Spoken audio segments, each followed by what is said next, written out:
जय माता की मित्रों, हम लोग चर्चा कर रहे हैं ग्रहों के कारक तत्वों की। जब हम लोगों को जन्मपत्री का प्रिडिक्शन करना होता है या जन्मपत्री में ग्रहों को समझना होता है तो सबसे पहले उनके कारक तत्वों को समझना बहुत जरूरी होता है। शायद बहुत से लोग आप लोग एग्री भी होंगे इस मैटर में, क्योंकि जब तक हम लोग कारक तत्वों को नहीं समझेंगे तब तक हम लोगों को कैसे पता चलेगा कि ये ग्रह हम लोगों को क्या देगा। चाहे वो कहीं पे भी प्लेस हो, कोई भी राशि में प्लेस हो। एक छोटा सा उदाहरण देखिए, किसी की जन्मपत्री में लगन में सूर्य बैठा है तो क्या उसके ज्ञान की वृद्धि करेगा, विद्या बुद्धि देगा? क्या उसको एजुकेशन में सफलता देगा? नहीं देगा, क्योंकि वो उसका कारक तत्व ही नहीं है। वो उसके आत्मिक ज्ञान की वृद्धि कर सकता है, इंटरनल जो फीलिंग्स है, जो ब्रह्म तत्व है उसकी वृद्धि कर सकता है, शरीर हष्ट पुष्ट कर सकता है, उसके आंखों में तेज बेसी दे सकता है। लेकिन वो बुद्ध के जो कारक तत्व है, विद्या की बढ़ोतरी, गुरु के जो कारक तत्व है, ज्ञान की बढ़ोतरी, वो नहीं कर सकता।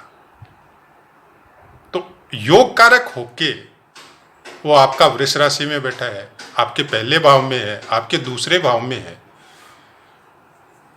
तो वो उससे कनेक्टेड वो चीजें देगा जिनके ऊपर उसका स्वामित्व है, जिसके लिए वो जाना जाता है। अब अगर शनि बैठ जाए लगन में और तुला का उच्च के होके बैठ जाए तो क्या देगा? वो आपको स्थायित्व देगा, नहीं कि आपको ज्ञान देगा, नहीं कि आपको पैसा देगा। वो स्थायित्व देगा, काम में इफिशियंसी देगा, जिम्मेदारी देगा, ईमानदारी देगा। तो वैसा ही कुछ कारक तत्वों का मतलब होता है। उसी के हिसाब से अगर हम लोग जन्मपत्री की विवेचना करें या अभ्यास करें, उस समय अगर देखें तो बहुत अच्छी तरह हम लोगों को समझ में आ जाएगा। जब ग्रहों के कारक तत्व समझ लेंगे या दिमाग में उसको फीड कर लेंगे कि चंद्र है तो चंद्र क्या दे सकता है, सूर्य है तो सूर्य हम लोगों को क्या दे सकता है, जैसे भी नौग्रह जिस जिस जिस कारकों के स्वामित्व जिनको दिया गया है, उनसे कनेक्टेड चीजों का अगर हम लोगों को अच्छे से नॉलेज हो जाए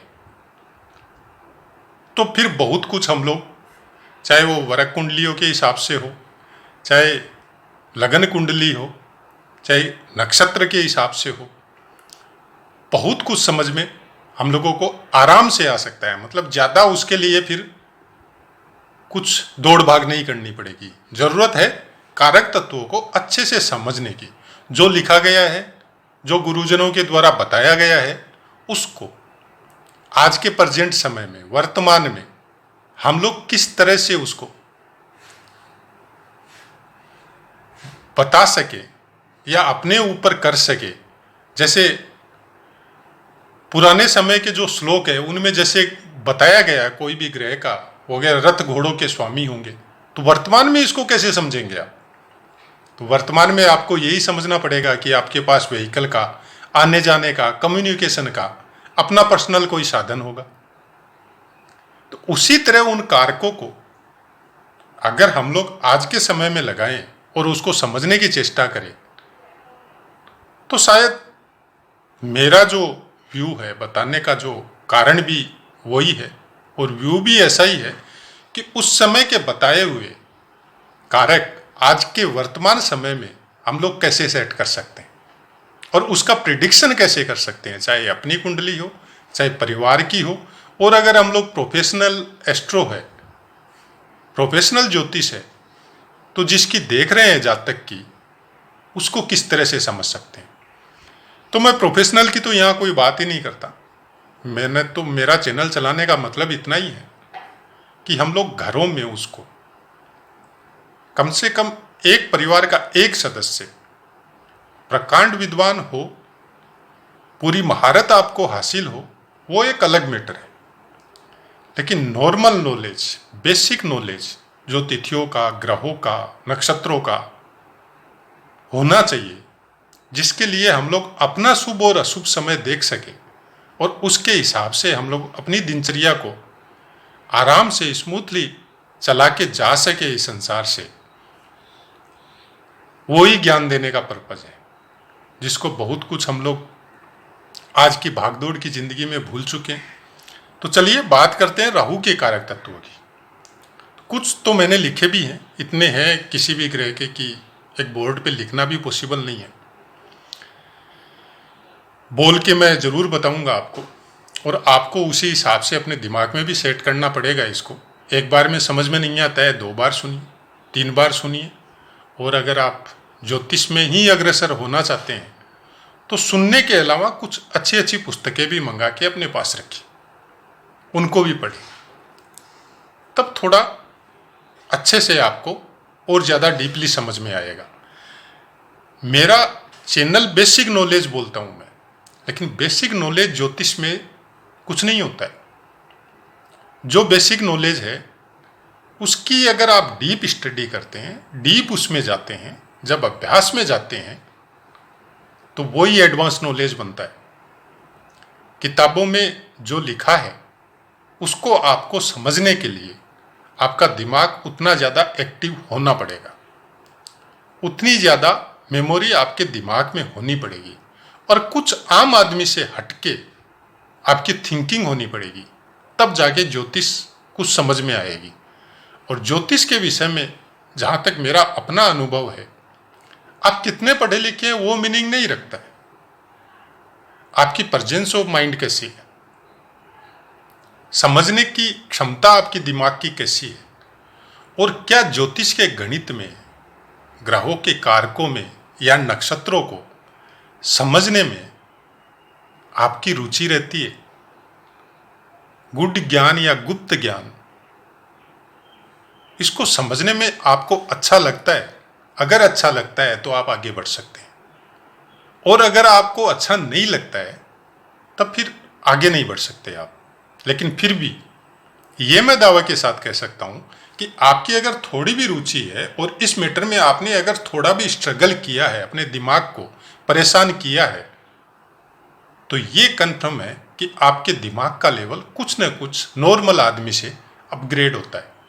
और वो लेवल आपकी रोजमर्रा की लाइफ में, आपके अपने काम धंधे में और आपके अपनी सर्विस में आपके बहुत काम आता है। ये मेरा पर्सनल प्रिडिक्शन बोल सकते हैं आप, या एक्सपीरियंस बोल सकते हैं। चलिए राहु ग्रह की बात करते हैं। तो राहु देव के कारक तत्व है, जैसे नाम से ही जाहिर है, अच्छे भी हैं तो बुरे भी हैं। छत्र चंवर कैसे बोले, वो तो पुराने समय के हैं। छत्र और चंवर आज के समय में कैसे बोले, आप फेमसिटी बोल सकते हैं, मान सम्मान बोल सकते हैं। राज्य, संग्रह, कुतर्क और मर्म छेदी वाक्य। मर्म छेदी मतलब ऐसे शब्द जो आपके मन को अंदर तक चीर दे, उस तरह के वाक्य। चारों ओर से सुसज्जित यान, अधार्मिक मनुष्य मतलब जिसकी धर्म में कोई रुचि नहीं हो। जुआ, संध्या बलि, अन्य देश में गमन, दूर देश की यात्राएं, गंदगी, हड्डी, झूठ, भ्रम, जादू, गरुड़ पक्षी और दक्षिणाभिमुख मतलब आप कोई भी काम करेंगे तो आपको दक्षिण दिशा की तरफ बैठना कुछ ज़्यादा अच्छा लगेगा, या आप गलती से ही सही आप दक्षिण की तरफ मुंह करके ही बैठेंगे, तो ऐसा कुछ होता है। और अपने से निम्न श्रेणी के आदमी यू के साथ आपका कुछ ज़्यादा मेल मिलाप रहता है। ऐसे ऐसे स्थान जहाँ पे कोई दूसरा जाना नहीं चाहता है, वहाँ जाना आपको अच्छा लगता है, एडवेंचर। पहाड़ का स्थान और पीड़ा, कोई भी तरह की पीड़ा हो सकती है, शारीरिक, मानसिक या दिमाग की कोई पीड़ा। और वायु और कफ का कुछ विशेष जोर आपकी बॉडी में रहता है, तो जब भी आप बीमार हो तो वायु तत्व और कफ तत्व का इलाज करने की पहले सोचें। रात्रि की हवाई, सर्प, दीर्घ रेंगने वाले सांप, बड़े बड़े सांप, गुप्त वस्तुएं, मृत्यु का समय, वृद्ध, वाहन, नागलोक, माता पिता अथवा नाना, खांसी, श्वास की बीमारी, महान प्रताप, वन, दुर्गा पूजा, दुष्टता और कुछ इस तरह के कर्म जो सभ्य समाज में अच्छे नहीं माने जाते। आप सबको पता है राहु एक छाया ग्रह है जिसका अपना कोई शरीर नहीं है, और उसके विषय में पुराणों में भी एक कहानी प्रचलित है। और उस कहानियों के बारे में या उन दृष्टांतों के बारे में मेरा इतना ही ओपिनियन है कि वो हम लोगों को ये बताती है कि इस ग्रह का उत्पत्ति कैसे हुआ, या इस ग्रह से संबंधित जो देवता है राहु देव, उनका उत्पत्ति कैसे हुआ। तो राहु देवता और राहु ग्रह मैं दोनों को सेम नहीं मानता।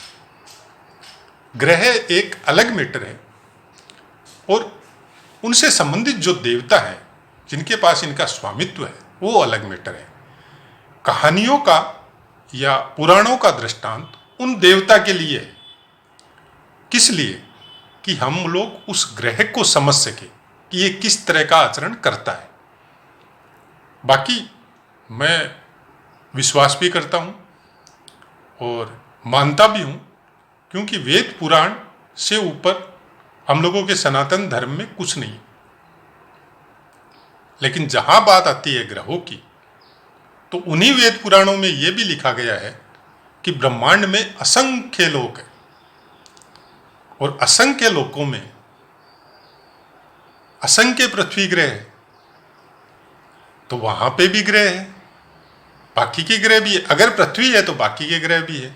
जैसे आज नासा के द्वारा ही पता चलता है, या खगोल विद्या जो हम लोगों की बताई जाती है, अंतरिक्ष विज्ञान, उसमें भी पता चलता है कि हर ग्रह के अलग अलग चंद्र ग्रह। तो वैसा ही कुछ मैं मानता हूं कि ग्रहों का अधिपति एक अलग देव है और उनसे संबंधित जो शक्तियां इस वातावरण को बनाए रखने के लिए, इस पृथ्वी या ब्रह्मांड को बनाए रखने के लिए, वो चीजें अलग है। और उनसे संबंधित जो ऊर्जाएं आती है केवल पृथ्वी पे ही नहीं आती है, सब ग्रहों पे जाती है। हम लोग ये सोचे कि ऊर्जा राहु देव की या शनि देव की पृथ्वी पे आ रही है, नहीं, पृथ्वी की ऊर्जा भी शनि देव के पास जा रही है। अगर ऐसा नहीं होता, केवल पृथ्वी स्वीकार ही करती और देती कुछ नहीं उनको, तो क्या टिकी रह सकती थी। तो ये गुरुत्वाकर्षण का सिद्धांत केवल एक जगह नहीं है, सब जगह है। स्पेस में ही पृथ्वी है और बाकी ग्रह भी स्पेस में ही है। तो नीचे तो कोई धरातल नहीं है किसी भी ग्रह के, उसका अपना जो एरो है, अपनी जो पावर है, उस पावर से सब ग्रह एक दूसरे के साथ बंधे हुए हैं। तो चलिए, ये थोड़ा लंबा चौड़ा विज्ञान हो जाता है, इसके बारे में फिर कभी चर्चा करेंगे। आज हम लोग राहु की बात करते हैं। तो राहु प्रकाशहीन ग्रह बोला जाता है, लेकिन प्रकाशवान भी है। क्यों? छाया ग्रह है। जब ये किसी के साथ रहता है तो उसका प्रकाश स्वीकार कर लेता है और उसी के अनुरूप बन जाता है। कोई भी छाया, जैसे हम लोगों के शरीर की छाया, जब सूर्य सामने होता है या कोई भी रोशनी सामने होती है तो वो छाया बैक साइड में चली जाती है, और जब छाया बैक साइड में होती है उस समय रोशनी सामने होती है। जब रोशनी पीछे की साइड में हो तो छाया फ्रंट साइड में आ जाती है। तो छाया तो अपनी है, लेकिन वो रोशनी के साथ अपने आप को जोड़ती है। तो वैसा ही है राहु ग्रह भी, जिसके साथ बैठेगा, जिसके साथ युति करेगा, उससे संबंधित फल अपने हिसाब से देगा। अब वो अगर अच्छा है तो राहु भी आपके लिए अच्छा रहेगा, और वो अगर खराब है, दुष्ट स्थानों का मालिक है, तो फिर राहु भी आपको खराब फल देगा।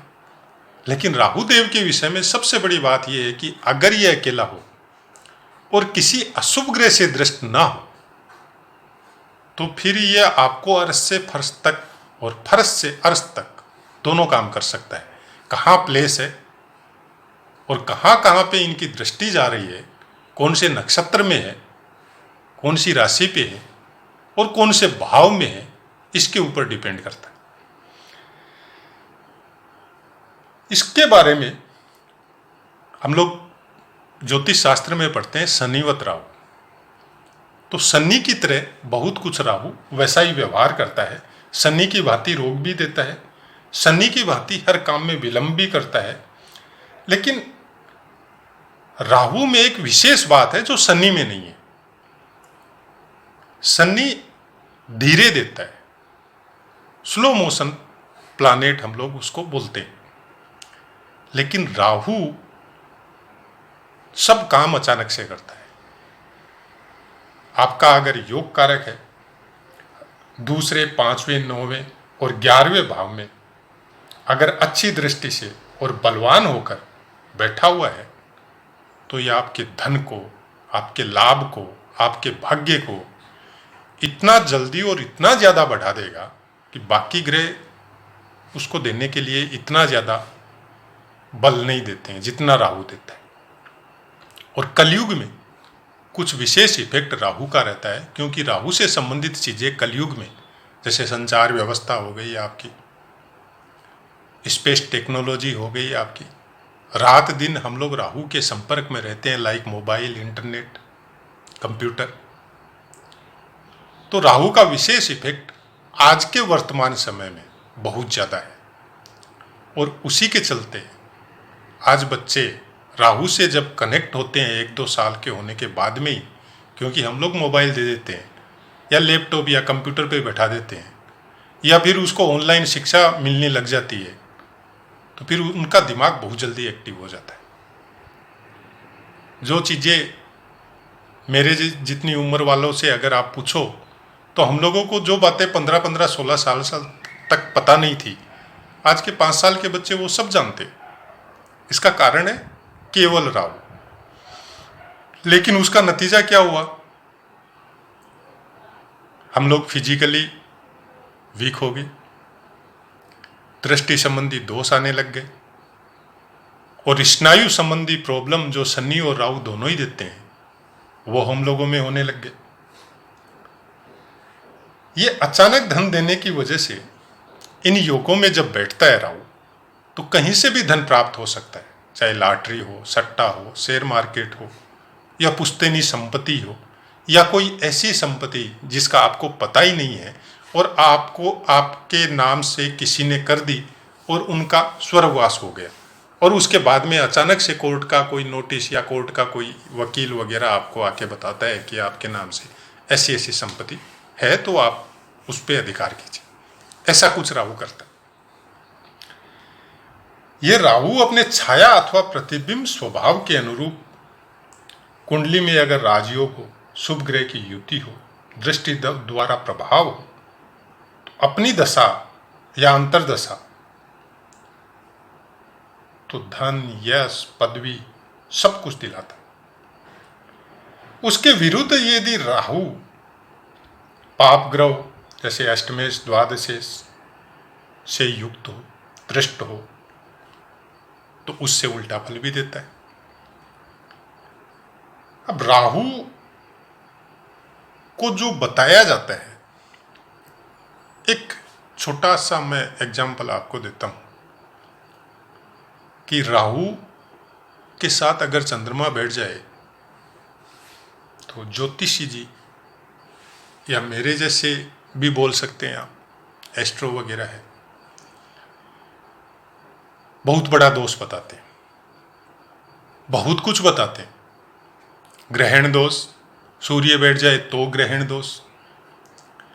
अब एक सिंपल लॉजिक लीजिए, राहु अगर आपके 11वें स्थान में, 9th स्थान में या लगन में, लगन का मालिक अगर आपका चंद्रमा या सूर्य है, या 9वें स्थान में बैठे हैं और 9वें स्थान का मालिक जहां पे वो बैठा है वही राहु या चंद्रमा है और उनके साथ बैठे हैं, तो क्या वो सब दोष जो बताए जाते हैं वो होंगे? मेरी अपनी प्रेडिक्शन है, नहीं होंगे। यहाँ पे राहु फिर राजयोग कारक होता है और फिर वो सूर्य के समान आपको फल देना चालू कर देता है। आपकी प्रसिद्धि, आपकी फेमसिटी, आपका नाम, आपकी शोहरत, राज्य मंत्री, आईपीएस, आईएएस, और जहाँ तक राष्ट्रपति, प्रधानमंत्री, बाकी भी अगर योगों का सपोर्ट हो तो वहां तक भी ले जाता है। लेकिन कैसे, मेन बात यही है, क्योंकि वो अपने कारक तत्वों का फल देगा, तो वो उस जगह जाने के लिए वो सूर्य के समान अच्छे आचरण करके जाए ये जरूरी नहीं है।